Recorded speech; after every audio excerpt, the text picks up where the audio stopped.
ರಾಜ್ಯದಲ್ಲಿ ಮಳೆ ಅಬ್ಬರ ಜೋರಾಗಿದೆ. ಶಾಲಾ ಕಾಲೇಜುಗಳಿಗೆ ರಜೆಯನ್ನ ಘೋಷಣೆ ಮಾಡಲಾಗಿದೆ. ಚಿಕ್ಕಮಗಳೂರಿನ ಕಳಸ ತಾಲೂಕಿನಲ್ಲಿ ಭಾರಿ ಮಳೆ ಆಗ್ತಾ ಇರುವಂತಹ ಹಿನ್ನೆಲೆ ಇಂದು ಪ್ರಾಥಮಿಕ ಶಾಲೆಗಳಿಗೆ ಅಂಗನವಾಡಿಗಳಿಗೆ ರಜೆಯನ್ನ ಘೋಷಣೆ ಮಾಡಲಾಗಿದೆ.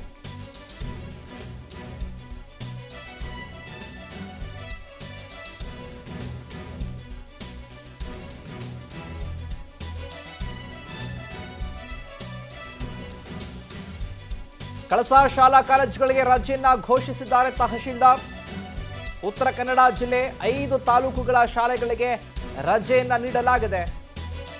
ಶಿರಸಿ, ಸಿದ್ದಾಪುರ, ಜೋಯಿಡಾ, ದಾಂಡೇಲಿ, ಯಲ್ಲಾಪುರ ಈ ತಾಲೂಕುಗಳಿಗೆ ರಜೆ ಶಾಲಾ ಕಾಲೇಜುಗಳಿಗೆ. ಉತ್ತರ ಕನ್ನಡದ ಡಿಸಿ ಲಕ್ಷ್ಮೀಪ್ರಿಯಾ ಆದೇಶವನ್ನ ಹೊರಡಿಸಿದ್ದಾರೆ. ಬೆಳಗಾವಿ, ಖಾನಾಪುರ ತಾಲೂಕಿನಲ್ಲಿ ಶಾಲಾ ಕಾಲೇಜುಗಳಿಗೂ ರಜೆಯನ್ನ ಘೋಷಣೆ ಮಾಡಲಾಗಿದೆ. ರಜೆ ಘೋಷಣೆ ಮಾಡಿದ ಬೆಳಗಾವಿ ಡಿಸಿ ಮೊಹಮ್ಮದ್ ರೋಷನ್.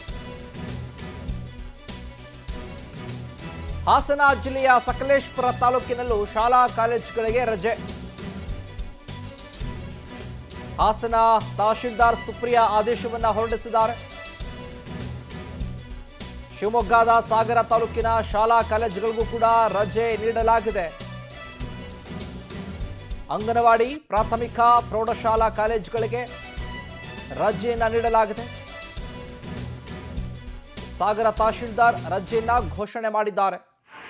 ಚಿಕ್ಕಮಗಳೂರಿನಲ್ಲೂ ಕೂಡ ಶಾಲಾ ಕಾಲೇಜುಗಳಲ್ಲಿ ರಜೆ ನೀಡಲಾಗಿದೆ. ಹಾಸನ, ಸಕಲೇಶಪುರ ಈ ಭಾಗ, ಇದರ ಜೊತೆಗೆ ಈ ಶಿವಮೊಗ್ಗ, ಸಿರಸಿ, ಸಿದ್ದಾಪುರ, ಜೋಯಿಡಾ ಈ ಭಾಗದಲ್ಲೂ ಕೂಡ ರಜೆ ಘೋಷಣೆ ಮಾಡಲಾಗಿದೆ. ಉತ್ತರ ಕನ್ನಡದ 5 ತಾಲೂಕುಗಳಿಗೂ ಕೂಡ ರಜೆಯನ್ನ ಘೋಷಣೆ ಮಾಡಲಾಗಿದೆ. ಮಳೆಯಿಂದಾಗಿ ಶಾಲಾ ಕಾಲೇಜುಗಳಿಗೆ ಹೋಗೋದಕ್ಕೆ ಅಡಚಣೆ ಉಂಟಾಗುತ್ತೆ, ವಿದ್ಯಾರ್ಥಿಗಳಿಗೆ ಸಮಸ್ಯೆ ಆಗುತ್ತೆ ಅನ್ನುವಂಥ ನಿಟ್ಟಿನಲ್ಲಿ ತಹಶೀಲ್ದಾರ್ ಆಯಾ ಜಿಲ್ಲಾಧಿಕಾರಿಗಳು ರಜೆಯನ್ನ ಘೋಷಣೆ ಮಾಡಿ ಆದೇಶ ಕೂಡ ಹೊರಡಿಸಿದ್ದಾರೆ.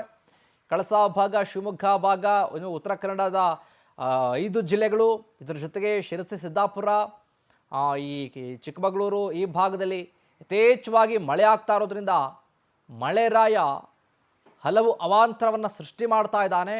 ಮುನ್ನೆಚ್ಚರಿಕಾ ಕ್ರಮವಾಗಿ ಶಾಲೆಗಳಿಗೆ ರಜೆಯನ್ನು ಘೋಷಣೆ ಮಾಡಲಾಗಿದೆ. ಯಾವುದೇ ಅಹಿತಕರ ಘಟನೆಗಳು ಆಗದಂತೆ ಎಚ್ಚರಿಕೆಯನ್ನು ವಹಿಸಿರುವಂಥದ್ದು. ಈ ಕೊಟ್ಟಿರುವಂಥ ರಜೆಯನ್ನು ಮುಂದಿನ ದಿನಗಳಲ್ಲಿ ಯಾವತ್ತಾದರೂ ಬಳಕೆ ಮಾಡಿಕೊಳ್ತಾರೆ. ಭಾನುವಾರ ಅಥವಾ ಮತ್ತೊಂದು ದಿನಗಳ ಪ್ರಕಾರ ಶಾಲಾ ಕಾಲೇಜುಗಳನ್ನು ನಡೆಸಲಾಗುತ್ತೆ ಅಂತ ಕೆಲವು ಕಡೆ ನಿರ್ಧಾರವನ್ನು ಮಾಡಿ ಸದ್ಯಕ್ಕಂತೂ ಶಾಲಾ ಕಾಲೇಜು ವಿದ್ಯಾರ್ಥಿಗಳಿಗೆ ರಜೆಯನ್ನು ಘೋಷಣೆ ಮಾಡಿದ್ದಾರೆ.